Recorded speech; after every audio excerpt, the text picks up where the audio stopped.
श्री साईनाथाय नमः। कैसे हैं आप सब साईं भक्तों?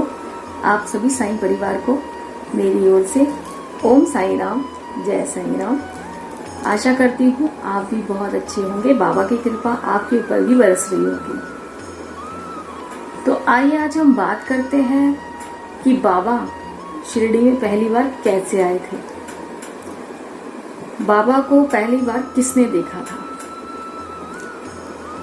सबसे पहले हमारे प्रिय साईं, हमारे दिल जिगर के टुकड़े बाबा, हमारी आत्मा, सबसे पहले बाबा 16 वर्ष की उम्र में शिरडी में आए थे और नीम वृक्ष के नीचे बैठे हुए शिरडी वासियों ने बाबा को देखा था। बाबा के चेहरे पर एक अलग नूर था। 16 साल की छोटी उम्र में बाबा, जब शिरडी में लोगों ने बाबा को देखा तो सबने सोचा ये बालक आया किधर से है। बाबा के चेहरे पर इतना तेज है, वो देखने से ही लगता है कि कोई साधारण मनुष्य तो ये नहीं है। बाबा के चेहरे से जो नूर झलक रहा था, सब लोग शिरडी वासी यही सोच रहे थे कि ये कौन है, कहाँ से आए हैं, ये तो कोई योगी लगते हैं। बाबा अपने ध्यान में बैठे थे नीम वृक्ष के नीचे। लोगों को पूछना था बाबा से कि बाबा आप कौन हैं। ना बाबा ने कभी बताया, ना कोई जानता है कि बाबा कौन है, कहाँ से आए हैं। 16 साल की उम्र में जब बाबा शिरडी में आए तो 3 बरस तक बाबा शिरडी में रहे। उसी नीम वृक्ष के नीचे बाबा बैठे रहते थे, भूखे प्यासे तपस्या में लीन रहते थे। एक दिन क्या हुआ कि बाबा शिरडी से चले गए।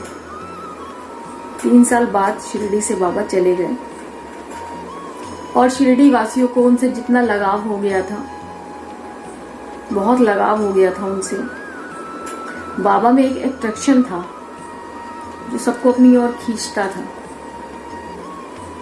बाबा को भी बहुत लोग प्यार करने लगे थे उस समय।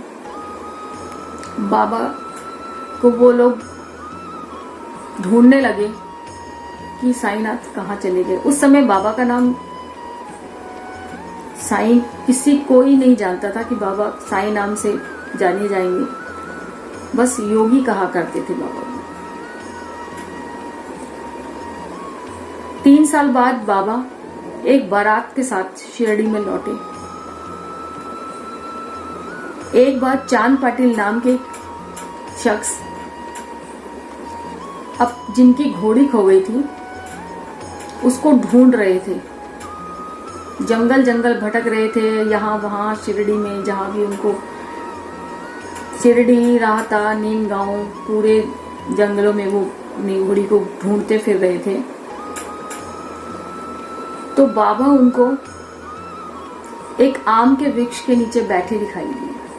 पहली बार चांद पाटिल जी ने ही बाबा को देखा था।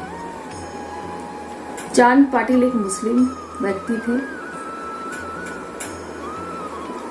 बाबा एक आम के वृक्ष के नीचे बैठे थे। वो अपनी घोड़ी खोज रहे थे और उनके कंधे पर जो घोड़ी की जीन होती है ना, जिससे घोड़ी को चलाते हैं, आई थिंक वही जीन होती है, वो उनके कंधे पर लटकी हुई थी। और वो बड़ी चिंता में अपनी घोड़ी को ढूंढ रहे थे, कहीं नहीं मिल रही थी। ढूंढते ढूंढते वो एक जगह बैठ गए, थक गए, बैठ गए। तो बाबा ने उनको आवाज लगाई और बोला, क्या हुआ, तुम्हारी घोड़ी खो गई है क्या? वो इतने हैरान थे कि इन्हें कैसे पता, इन्हें कैसे मालूम। उन्होंने कहा, हाँ 2 महीने से मेरी बिजली मेरी घोड़ी का नाम है और वो खो गई है और मैं बहुत तलाश कर रहा हूं, वो नहीं मिली और ये जीन उसी की है। बाबा ने उनको बोला कि आप जाइए, ये जो पास में एक नाला है, आप वहां जाइए और वहां अपनी घोड़ी को आप एक बार देखिए, वहीं मिलेगी आप। उन को लगा जब इतना ढूंढ लिया है तो एक बार इनके कहने से मैं यहाँ भी देख लेता हूँ। जैसे ही वो नाले की साइड गए, वो क्या देखते हैं कि उनकी घोड़ी वहीं पर हरी हरी घास खा रही है। वो बहुत खुश हुए और साथ में अचंभा भी हुआ कि मैं इतने समय से अपनी घोड़ी खोज रहा हूँ और यहाँ वहाँ सब जगह देखी तो नहीं मिली। ये कोई मामूली तो इंसान नहीं है, ये मामूली फकीर नहीं है, ये कोई साधारण मनुष्य नहीं है, ये तो कोई पहुंचे हुए संत लगते हैं। वो अपनी घोड़ी को लेकर बाबा के समीप बैठ गए और बाबा चिलम पिया करते थे। तो बाबा चिलम अपनी तैयार कर रहे थे और चिलम पीने के लिए दो चीज की जरूरत रहती है, एक अग्नि, दूसरा साफा को गीला करने के लिए पानी। बाबा ने अपने चिमटा, अपना सक्का जो बाबा रखते थे अपने पास, उसको जमीन पर जब बलपूर्वक प्रहार किया तो उसमें से अग्नि निकल आई। और एक बार जब जमीन में अपना चिमटा उन्होंने घुसेड़ा तो पानी की धार निकल आई। साफा गीला किया, अग्नि रखी और बाबा ने चिलम पी। और चांद पाटिल को भी पीने के लिए दी। वो हैरान थे कि ऐसा करिश्मा तो कोई महान संत ही कर सकते हैं, कोई ईश्वरीय आत्मा ही कर सकती है। ये बाबा हमारे संत हैं। उन्होंने बाबा से प्रेयर की कि बाबा आप मेरे साथ मेरे घर चलिए, मेरे साथ मेरे घर चलिए। बाबा उनके साथ घर चले, उनके घर चले गए। और कुछ दिनों बाद शिरडी गांव में चांद पाटिल के भतीजे की शादी थी और बारात शिरडी जा रही थी। तो चांद पाटिल जी ने बाबा से आग्रह किया कि अगर आप हमारे साथ चलेंगे। आग्रह किया कि बाबा क्या आप हमारे साथ शिरडी चलेंगे?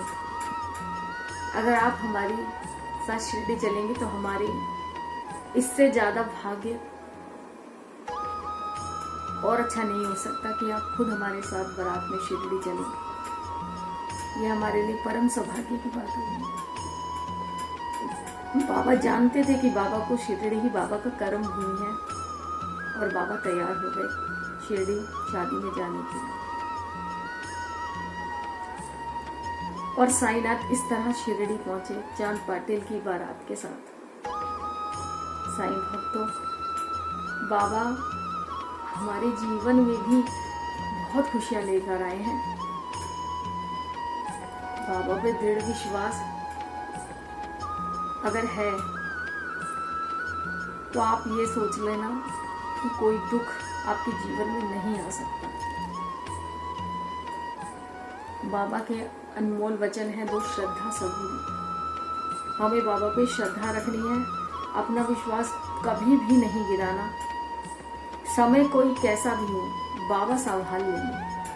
आपने अपने जीवन में बस सब्र करना है। जब सही वक्त आएगा बाबा आपको वो चीज जरूर देंगे। बाबा हमारे लिए हमारी आत्मा है।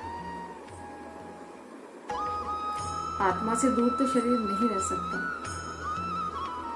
इसी तरह बाबा हमारे जीवन में बहुत मायने रखते हैं।